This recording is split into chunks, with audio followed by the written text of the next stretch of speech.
नीतीश कुमार जिंदाबाद। यहाँ उपस्थित माननीय उप मुख्यमंत्री श्री सम्राट चौधरी जी, माननीय मंत्री ऊर्जा विभाग श्री विजेंद्र प्रसाद यादव जी, माननीय मंत्री जल संसाधन विभाग श्री विजय कुमार चौधरी जी, माननीय विधायक श्री रामविलास कामत जी, श्रीमती रोनम रानी जी, श्री अनिरुद्ध प्रसाद यादव जी, श्री सतीश कुमार शाह जी, सभी माननीय पूर्व सांसद एवं माननीय पूर्व विधायकगण एवं पूर्व विधान परिषद के सदस्यगण, इस कार्यक्रम में उपस्थित सम्मानित नेतागण, सम्मानित जनप्रतिनिधिगण एवं कार्यकर्तागण, इस कार्यक्रम में उपस्थित सभी पदाधिकारीगण, प्रिंट एवं इलेक्ट्रॉनिक मीडिया के पत्रकार मित्रों, छायाकार बंधुओं और यहाँ उपस्थित बहनों एवं भाइयों, आप सब लोग जो यहाँ पर उपस्थित हैं, आप सबका मैं स्वागत करता हूं, आप सबका मैं अभिनंदन करता हूं। आप अच्छी संख्या में यहाँ उपस्थित हैं, इसके लिए मैं आप सबको मैं बधाई देता हूं। अब आप जानते ही हैं कि कितना काम किया गया है पहले से। अब आप जानते हैं, आप सब जानते हैं कि हम लोगों की सरकार आई 24 नवंबर 2005 को पहली बार एनडीए सरकार बनी थी।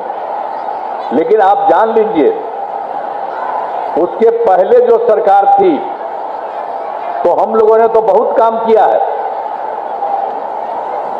जब से हम लोगों का काम शुरू हुआ तब से राज्य में कानून का राज है और हम लगातार विकास के काम में लगे हुए हैं। लेकिन याद है ना, जो हम लोग जब आए थे 24 नवंबर 2025 को और उसके पहले जो सरकार बनी थी, तो आप जान लीजिए बहुत पहले बहुत बुरा हाल था। जो पहले की सरकार थी, लोग शाम के बाद घर से बाहर नहीं निकलते थे, शाम में ही घरे में रहते थे। याद करिए ना, हम तो अपना जब रहते थे जगह जगह, तो हम तो जाते थे तो उन लोगों के घरवा पर खाली रहता था। हम जहां भी जाते थे उन लोगों के घर में खेल करके हम जाते थे। लेकिन आप जान लीजिए, शाम में सबको बंद कर दिया था। लोग शाम के बाद घर से बाहर नहीं निकलते थे।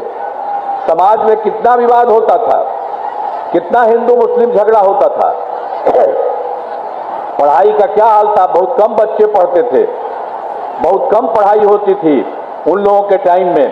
अब पहले इलाज का पूरा इंतजाम नहीं था, सड़कें बहुत कम थी और जो थी उनका बुरा हाल था।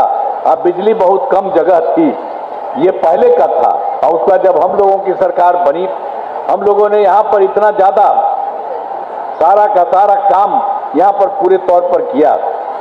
अब जो कुछ भी हो रहा है, शुरू से बिहार के विकास का काम हो रहा है। अब किसी प्रकार के डर एवं भय का वातावरण नहीं है। राज्य में प्रेम, भाईचारा एवं शांति का माहौल है। और आप जानते ही हैं कि पहले क्या स्थिति थी, पहले कितना हिंदू मुस्लिम झगड़ा होता था। पहले वाले में तो बहुत बुरा हाल था। तो हम लोग तो जब आए तो वर्ष 2006 से ही कब्रिस्तान की घेराबंदी शुरू की गई। अब बड़े पैमाने पर कब्रिस्तानों की घेराबंदी की जा चुकी है। अब कोई झगड़ा झंझट नहीं होता है मुस्लिम का। और आप जान लीजिए, फिर हम लोगों ने देखा था हिंदू मंदिर वाले में भी कुछ इधर उधर रात में गड़बड़ होता था।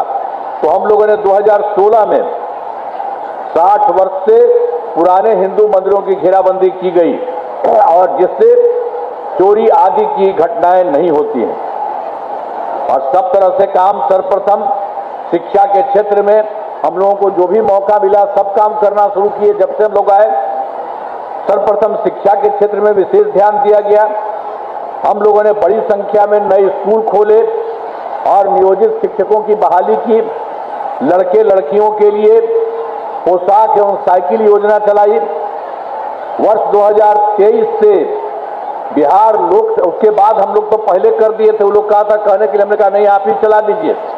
उन लोगों की संख्या 3,68,000 रही है पहले से, वो करते रहे। फिर 2023 में बिहार लोक सेवा आयोग और बीपीएससी से लेकर के हम लोगों ने थोड़ा शुरू किया तो 2,58,000 सरकारी शिक्षकों की बहाली हुई, और जो पहले से थे 2006 में 3 लाख, कुल मिला के 68,000 हम ही कह दिया आप ही लोग कर लीजिए, तो उसमें से कुछ लोग शामिल हो गए थे, तो उसमें 28,976 जो 2,68,000 बनाया गया था उसमें शामिल हुए।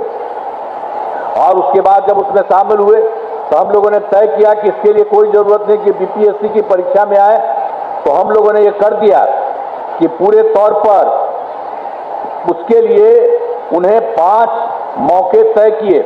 आज इसमें 4 परीक्षा का योजना हो चुका है, आज जिसमें 2,66,000 नियोजित शिक्षक पास हो गए, फिर उसी में रहे। अभी 73 है और उसमें भी 1 मौका और दिया गया, वो सब तो हो ही जाएगा। तो अब कुल मिलाकर के सरकारी शिक्षकों की संख्या 5,24,000 हो गई है। अब इसके बाद फिर और भी हम लोग बीपीएससी के द्वारा फिर और अब हो रहा है नई जगहों पर 45,000 नए पदों का शिक्षकों की बहाली शुरू की जा रही है। ये सब किया जा रहा है, और बाकी जो बच गए उनको भी परीक्षा दे करके जो भी संभव होंगे वो करेंगे। ये सब कर दिया गया है। और फिर इसके बाद स्वास्थ्य सेवाओं में सुधार किया गया। पहले स्वास्थ्य व्यवस्था बहुत खराब थी, पहले वाली सरकार में तो इतना खराब हालत था, स्वास्थ्य व्यवस्था बहुत खराब थी। अब प्राथमिक स्वास्थ्य केंद्र में इलाज के लिए प्रति माह मात्र 39 मरीज होते थे, और जब जाते